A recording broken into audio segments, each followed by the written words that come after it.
السلام عليكم ورحمة الله وبركاته. ازيكم يا جماعة، اخباركم ايه؟ اتمنى تكونوا بخير. معاكم محمد من قناة الاختراع المصري. اولا احب اشكر جميع المشتركين معايا على قناة اليوتيوب ومتابعينا اول باول. ثانيا فيديو النهارده ان شاء الله رب العالمين نتعرف فيه مع بعض ازاي نعمل رجيمة صواريخ او دفاع جوي باستخدام ادوات بسيطة جدا، وهي ورق ألمونيا زي كده اللي هو بتاع المطبخ اللي هو الخفيف ده، والعصيان اللي هي بتاعت السنان دي. تمام.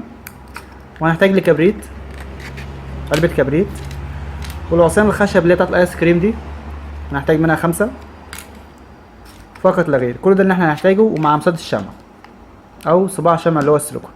بس قبل ما نبدا في فيديو النهارده ان شاء الله احب افكركم بالمسابقه اللي انا عاملها. المسابقه خاصه للمشتركين معايا على القناه، وتعتبر مكافاه مني على دعمهم المتواصل وتشجيعهم ليا. بجد تستحقوا اكتر من كده. الهدايا عباره عن سماعه بيتس، وساعه اندرويد، وساعه ابل، ونظارة الواقع الافتراضي. وبإذن الله رب العالمين عند الوصول إلى 100,000 مشترك سوف أقوم بإضافة هدايا جديدة، وهما آيفون 6 بلس، سامسونج جالاكسي اس 7. شروط المسابقة سهلة جدا يا جماعة، وأي حد يقدر يعملها، وهي الاشتراك في القناة إذا لم تكن مشترك مع قناة الاختراع المصري مع محمد عادل. 2 عمل لايك للفيديو. 3 مشاركة الفيديو مع الأصدقاء على الفيسبوك وجوجل بلس. رابعا تعليق واحد فقط لا غير، لازم تعلق على الفيديو عشان أقدر أوصلك وتقول رأيك في الفيديو بكل صراحة. وسوف يتم الإعلان عن الفائز بإذن الله في كل فيديو بعد مرور 3 أيام من نشر الفيديو، والفائز عشوائي وليس اختياري. وألف مبروك مقدما للفائز، وهارد لك للجميع. ويلا بينا نتابع الفيديو النهارده. اول حاجه هنعملها هنجيب عصايه خشب كده، وهنستخدم الشمع. هنلحم واحده هنا بالمنظر ده كده.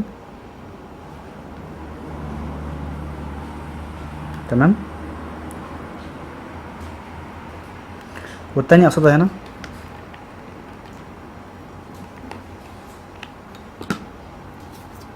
بالمنظر ده. بعد كده هنجيب الاتنين دول،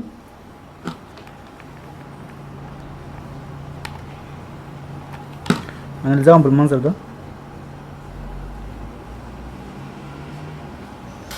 ننهيهم شويه كده ونلزقهم زي ما حضراتكم شايفين.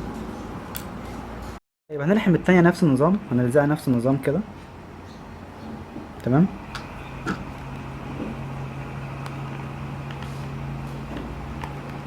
عكسها الناحيه دي بالمنظر ده، سنة ما تنشف كده يكون عندنا المنظر حضراتكم شايفينه ده. هنجيب حتة ورق كرتون وليكن زي دي مثلا، وهنفتح 6 فتحات زي كده، او عدد الصواريخ اللي انتوا عايزينها، 2 او 4 او 6. تمام. وهنلزقها هنا كده.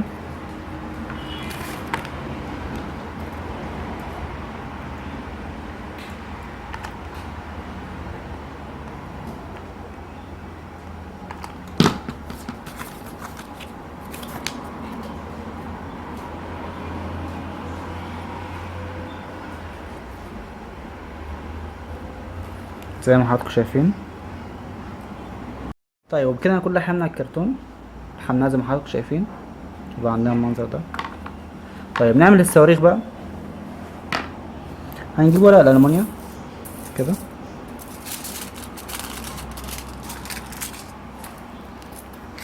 ونجيب الكبريت. كل صاروخ 3 عيدان كبريت زي كده. هنقطع الراس دي بس اللي احنا هنحتاجها. تمام. عادي نقطعها بالخشب عادي، مفيش اي مشكلة.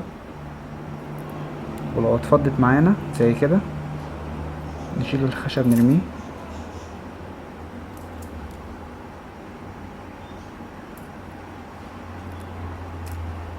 تمام. خليهم 4. كل ما نكتر الكبريت كل ما يبقى اقوى.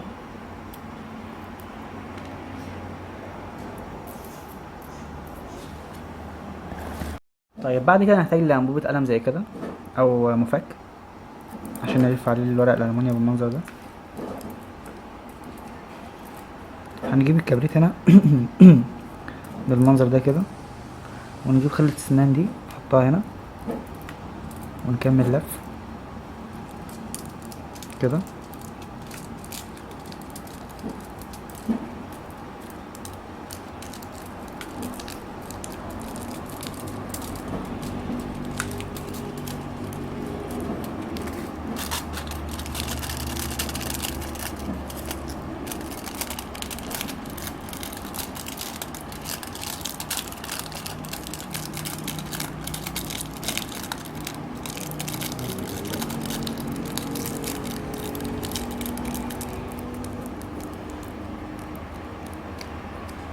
طيب هنشيل الانبوبة بالراحة كده ونقفل مكانها جامد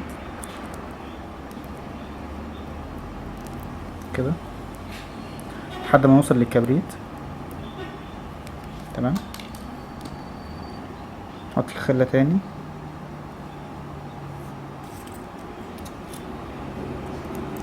نحط الخلة في المكان بالظبط.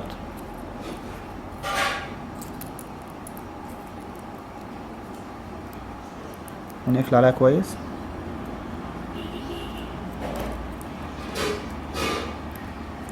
طيب وبكده يكون عندنا اول صاروخ.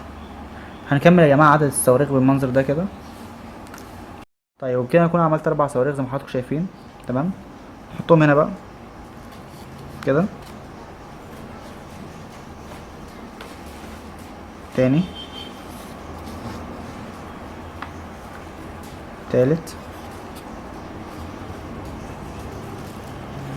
الرابع،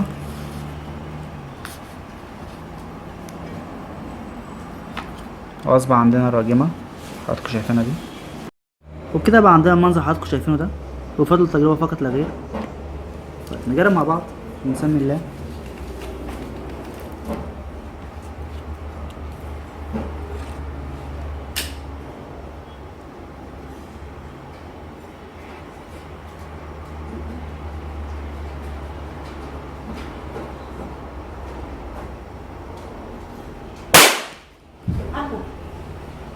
اول صاروخ.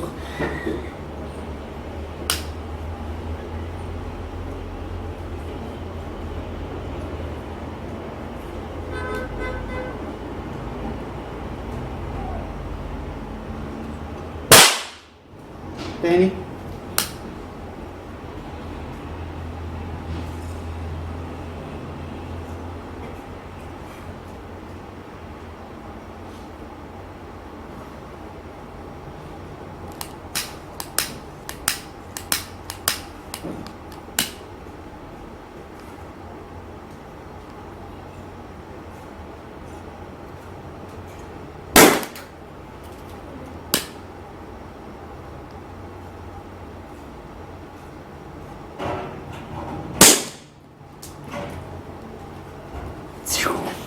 زي ما حضرتك شفتوا معايا. الصاروخ ما شاء الله بيطير حوالي من 30 ل 50 متر، حاجة يعني لا توصف. وطبعا لو حطينا مكان البتاعة دي، لو حطينا ابرة او دبوس حديد هيبقى اقوى بكتير جدا جدا جدا. وده منظر المدفع. اتمنى الفيديو يكون واضح وانه يعجب الجميع. وطبعا ما تنساش عمل لايك للفيديو واشتراك معانا في قناه الاختراع المصري مع محمد عادل. وما تنساش شروط المسابقه، وهي عمل لايك للفيديو وشير، يعني تشارك الفيديو وتعمل لايك وتشترك معايا في القناه لو مش مشترك. واهم حاجه تعمل تعليق وتقول رايك عشان اقدر اوصل لك. تقول رايك في الفيديو بكل صراحه. وباذن الله رب العالمين هيتم الاعلان عن الفائز بعد 3 ايام من نشر الفيديو. والسلام عليكم ورحمه الله وبركاته.